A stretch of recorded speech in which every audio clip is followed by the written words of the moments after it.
So there's another major headache for Alec Baldwin, and this one comes with animation. The late husband of the cinematographer who was killed on the set of his movie Rust filed a wrongful death lawsuit against him today and against the production Rust as well. Helena Hutchins' husband, Matthew, filed the suit in Santa Fe, New Mexico, the state where the shooting happened. But in a really unusual twist, the suit comes with this, a movie production of its own, an animated clip that shows what Hutchins' family says happened to Matthew's wife on that set that day inside that church. That's Alec Baldwin in, imagery. And this is a warning. The images are a bit shocking. They show the moment that Alec Baldwin pulled his gun in what was called a cross-draw maneuver and then fires it. The cinematographer and the director are shown taking fire. And then the plaintiffs end up breaking down how both victims were shot by one bullet using this CSI-like approach in the graphics. In court documents, Hutchins says Baldwin recklessly shot and killed his wife, and that the Rust production failed to follow basic safety protocols that are just standard in the industry. Look at this graphic depiction. It's just remarkable, showing again how that bullet went through Hutchins and then into the movie director. The gaffer seen there helping Hutchins afterwards. And we've actually spoken to some of the people who were actually present at the time just about the emotional moment that was, and that's the exterior of the church set.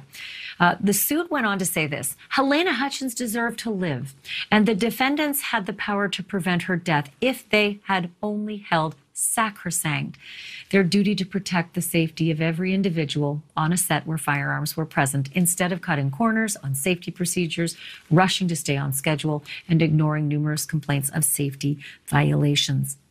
The lawsuit is seeking unspecified damages, but also punitive. They want that money.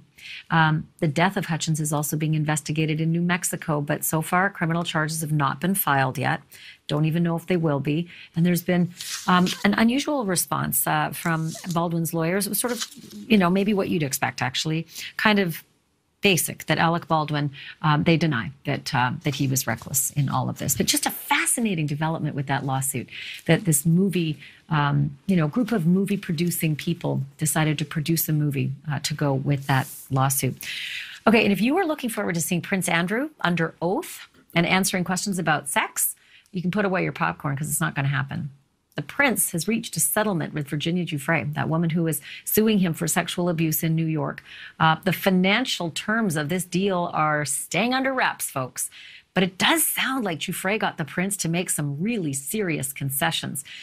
To be clear, Prince Andrew is not admitting to anything, and he's taking no responsibility for what Virginia says he did to her when she was 17. But he is singing a very different tune about her. Just a couple months ago, he and his team were accusing her of zeroing in on a big payday. Today, however, a statement from the prince in court records states that, quote, Andrew intends to make a substantial donation to Ms. Giuffre's charity in support of victims' rights, that he, quote, never intended to malign Ms. Giuffre's character, and that he, quote, regrets his association with Epstein and commends the bravery of Ms. Giuffre. He goes on to say he, quote, pledges to demonstrate his regret for his association with Epstein by supporting the fight against the evils of sex trafficking and by supporting its victims. If the judge signs off, and there's no reason to think the judge won't, but if, the case could be wiped off the books in 30 days. So 30 days is one period of time, 10 years is quite another. And it has been 10 years, but justice, or at least a small version of justice, has come in the form of a big payout for families of those who were murdered in the Sandy Hook Elementary School shooting. Today, Remington, the now bankrupt gun manufacturer, and its 4 insurers agreed to pay a $73 million settlement to the families of 5 children and 4 adults who filed a wrongful death lawsuit. Their loved ones died after a 20-year-old gunman used a Bushmaster AR-15 assault-style rifle to shoot 20 school children just ages 5 and 6 years old, and another 6 adults at the Sandy Hook Elementary School. In addition to the money, the families are allowed to make public Remington's internal corporate documents that they say prove the company's wrongdoing and may, in fact, help prevent future mass shootings. Despite a federal law protecting gun manufacturers from lawsuits like this one, the families won this suit based on the marketing approach of Remington. They said Remington advertised the image of a combat weapon in violation of Connecticut's deceptive marketing laws. Still to come. More than 500,000 Americans are now living on the street, and the homeless crisis is only expected to get worse. But should families be expected to let the homeless move in with them? That is the plan in several U.S. cities. What could possibly go wrong?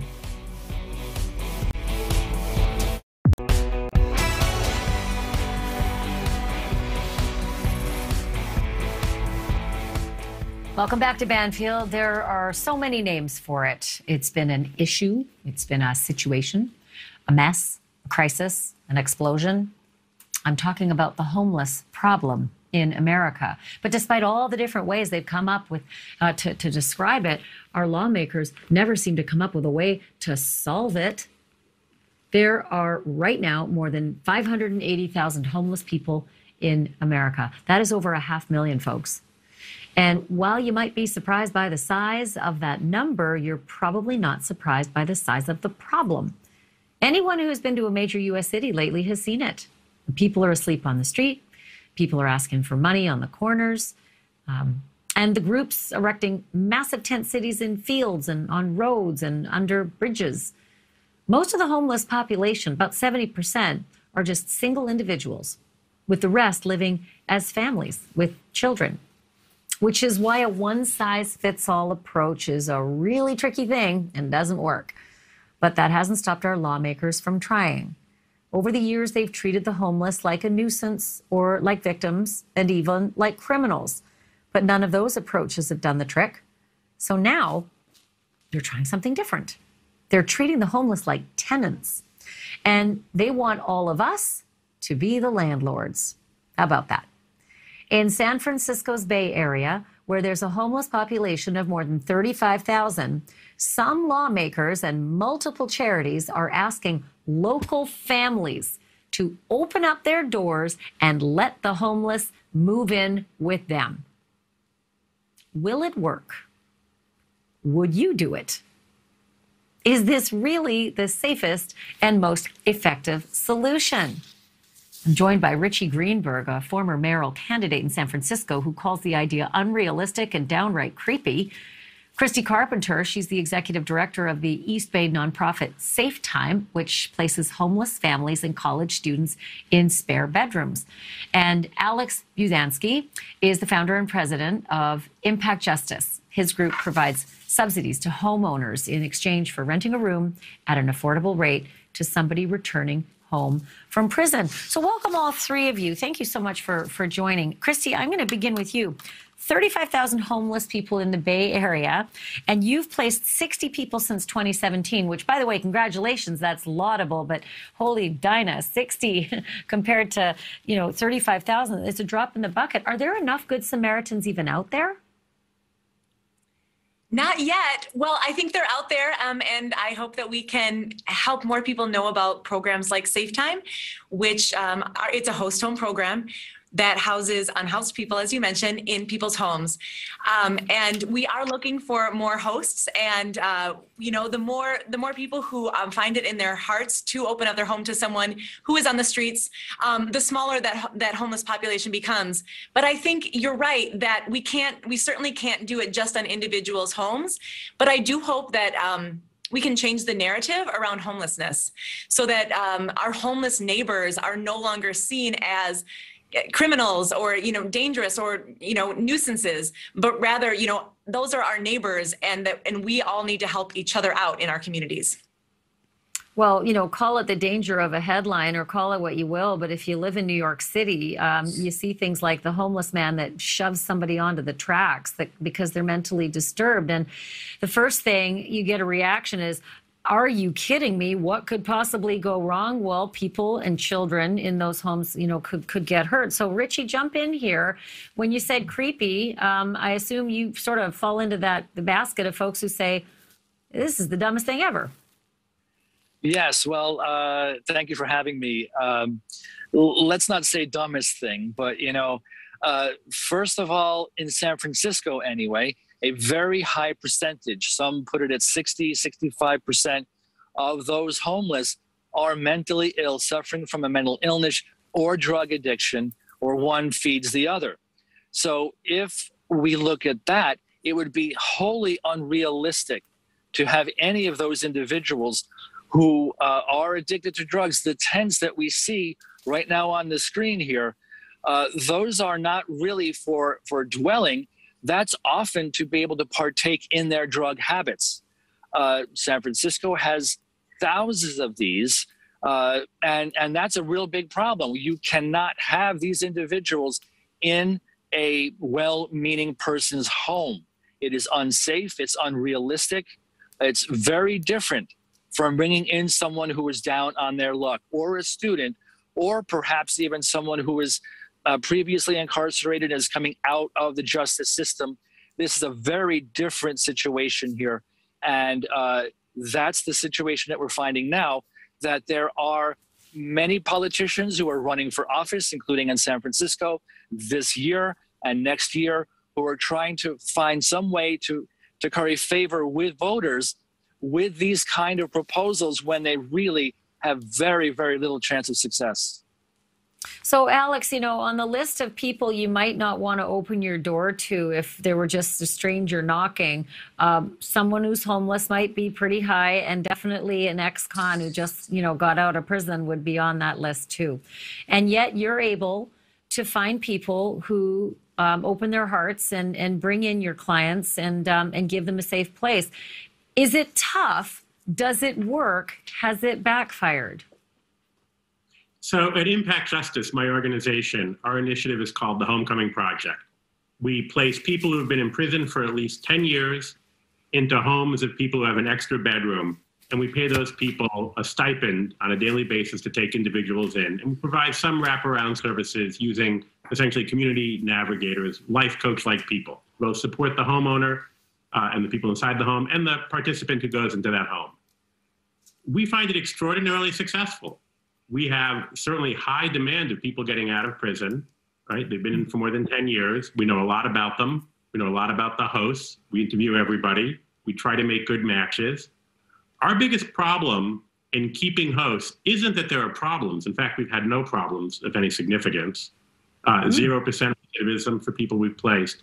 The biggest problem is that the hosts and the participants create such a good relationship that the hosts go on to enter into a long-term housing relationship with those people. Well, that doesn't sound like a problem at all. That sounds pretty successful. I'm not sure if the homeless will, translate the same way as ex-cons, but Christi, the one thing I'm sure everybody watching right now is, what is the vetting process? Because there isn't one of us who hasn't walked down a street and thought, yikes, I think I might cross the street. I'm a little afraid of how that person's behaving. So how do you vet to make sure that there's not a really bad headline that comes out of one of these matchups? I want to, first start off by saying that, being unhoused is not a crime. And there are many reasons why a person would end up unstably housed or unhoused. And many of those are not a reflection on that person's character. And so I also want to, acknowledge what my colleague is saying, just that not everyone who is unhoused is a good candidate for a host home program. And the idea is not to solve, the homelessness issue with this one solution, which is host homes. But we do believe that there are people who are unhoused, who could very safely and comfortably and in a positive way move into someone's home. I'm a host myself. I've been hosting for the last 5 years, and I've also never had any problems of significance and have had some wonderful relationships result. Now, so Richie, I think Christi makes it. Go ahead, Christi. I was going to say, of course, the vetting process and the support along the way is really important. In our host home program, the host and the guest meet multiple times before move-in occurs, and both need to agree that it is a good match. We do that in addition to background checks and reference checks. Ultimately, it is the decision of the host and the guest for the move-in to happen. No one is forced against their will, even once they sign up for the program to take in a specific individual. But you make a good point that there are a lot of people who, they don't fall into that category of scary or dangerous or troubled or mentally ill. But Richie, I do want to read from the National Homelessness Law Center what the 5 main causes of homelessness are. Lack of affordable housing, unemployment, poverty, mental illness and the lack of needed services, substance abuse and the lack of needed services. And so when I see stats like that, I think, God bless Christi, but where the hell is the government? Where the hell is the leadership to do what these people, God bless them, shouldn't have to do? They shouldn't have to open their own doors and fix the societal problem of homelessness. This is created from the top. It should be fixed at the top. Where are they? Well, you brought up actually a very good list of the different categories. And I was actually going to mention that on my own, that what tends to happen is you lump politicians and others lump all the different categories of the type of homeless unhoused into one. And they say we have 35,000 unhoused homeless in the Bay Area, and we need funding. Well, in reality, when you look at the specific types of homeless, you have those who are the drug addicts and those who are mentally ill, suffering from mental illness. Then you have some that are down their luck. They just lost their job. They were living paycheck to paycheck, and they're good people, and they maybe are crashing on someone's couch or an extra bedroom already. Then you have the families that also have down on their luck. They have the kids that they're trying to put into school, and they're living in their car. And then you have a whole segment of homeless who are homeless by choice. They want to participate in this off-the-grid mentality where they like living in a tent and they don't want to be bothered. They don't want any government handouts, and they just want to be urban camping. So there are multiple types, multiple categories of homeless. And so what we really need to do is we need to hone in and focus on those that need the help the most. The problem is that the nonprofits that are in San Francisco anyway, that are tending to those that are most in need, meaning the drug addict and the those suffering from mental illness. A lot of the homeless outreach organizations are mismanaged, are coming under fire for wasting taxpayers' money. I have to wrap it there, unfortunately, but I could talk about this all day because I just find this to be such a sad, statement of who we are as a first world nation. Christi Carpenter, Richie Greenberg, and Alex Busansky, thank you all. Really appreciate it. Right now, about 1% of babies born in the United States are to mothers older than 45. And while that may not sound like a lot, it equates to 36,000 plus newborns last year alone. And that is 4 times the number from the 1990s. Before that, it hardly happened at all. Take that, greatest generation, we're here. So are today's oldsters made of sterner stuff, or were they just too busy or too poor or self-absorbed to reproduce in their prime? The answer is no and no. Today, between in vitro fertilization, surrogacy, egg freezing, and old school adoption, age is not the ultimate barrier to parenthood, or at least to becoming a parent. Teaching a toddler to walk when your own knees are giving out is definitely not for everybody, but mentally, emotionally, financially, a lot of older parents say they are much more fit for the job now than they ever were in their youth. After the break, you're going to meet a woman who became a mom at 50 after years and years of trying, and a psychologist who will tell us whether older really does mean wiser.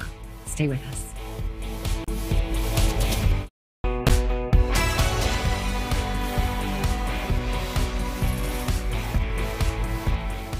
Time to talk about that awkward age. You have the desire, the energy, the wherewithal to share your life with a child, but your body has closed up shop. In generations past, that was that.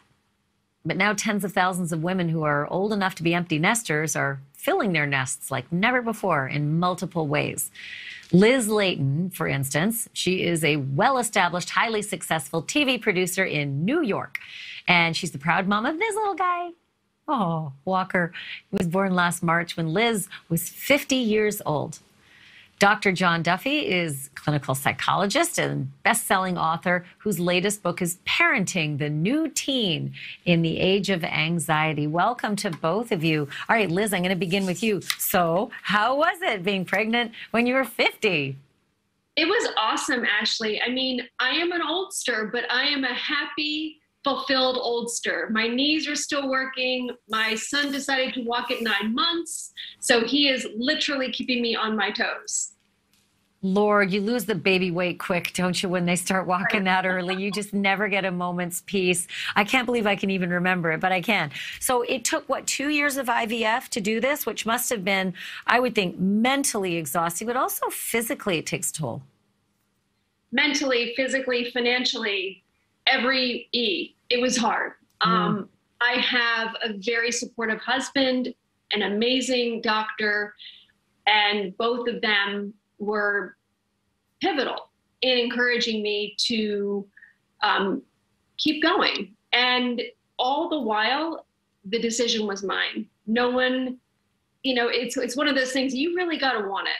You've got to really want it. You've got to keep your sense of humor. You need to understand that you can't ride the roller coaster. You just have to really try to keep calm. And every day is sort of a new discovery. You don't know what you're getting into until you're in it, right? It was very hard, but very worth it in the end. Liz, did you get anybody giving you the, stink eye or anything like that, whether it's family members or friends or just someone at the bus stop? Well, luckily I was pregnant in COVID, so no one saw me. So that's good. Maybe I would have gotten the stink eye, but no, everyone was so supportive.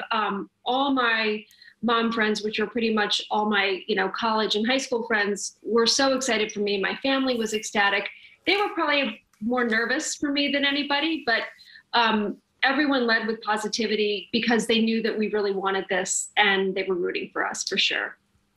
So, Dr. Duffy, I want you to jump in here, and I'm going to throw some more celebrity, at the fridge here and see if it sticks. But Steve Martin said something that I just thought was really, insightful. He became a first-time dad at 67. Granted, he didn't have to carry that, giant sack of potatoes around for the 9 months. But he quoted as saying this: "If I'd had a child earlier, I would have been a lousy father because I would have misplaced my attention on my career." Dr. Duffy, do you see a lot of older parents, saying this, that they're so glad they've got focus, they've got, abilities? Is it, older is wiser and more capable at this point? For sure, Ashley. A lot like Liz is saying, older parents don't feel the need to split focus the way that younger new parents do. In other words, they're either deeply established in their career or at the tail end of their career sometimes. So they feel like they've got the time, the energy, the resources to spend with that young family and be present and emotionally available to them in ways that maybe their younger counterparts aren't present and available. Yeah, so I'm going to throw another celebrity name out there because I didn't know this and I should have because I'm a huge Rolling Stones fan, but Mick Jagger's 78 years old, and he's got a 5-year-old, but he's also got a 51-year-old. And Dr. Duffy, I wondered if you come across that kind of dynamic very much in your practice. I have a few times come across situations where generations crisscross that way, where the family tree doesn't just slow down. And oftentimes they will, older parents will be wise and smart enough to use their children, their older children, to help out in raising their younger children. And I think there's some brilliance to that and some really sweet, big family memories and a vibe that is derived from that doesn't happen sometimes in smaller families where things happen in a predictable, linear way. Sure. Can you imagine getting your daughter to babysit for you, but she's a grandmother? So you're telling your other daughter that this grandmotherly lady's going to come over and look after you, and she's your sister. It's just the whole thing is a lot to take in. So Liz, you know, one of the things I thought about was, yeah, you're smarter. Yeah, you got a lot more patience, or at least you've been able to figure out the patience part. But, you know, we get tired, right? We get tired more than our 20, 30-year-old counterparts. How are you kind of figuring that, you know, blend out? I was thinking about this earlier because I am tired, but I don't know any different. I am also really excited and grateful. And I also know this is a very short amount of time. He's going to be so young. This is what all my friends tell me. Liz, it goes by so fast. The days are long, but the years whiz by. So don't worry. It's all going to get easier and better. And he is a dream baby. I really have been like blessed with a dream baby, sleeping through the night. I mean, look at that face. Come on. But no, it's, it's tiring, but I was also going out to partying in my 20s. So I was probably more tired then, honestly.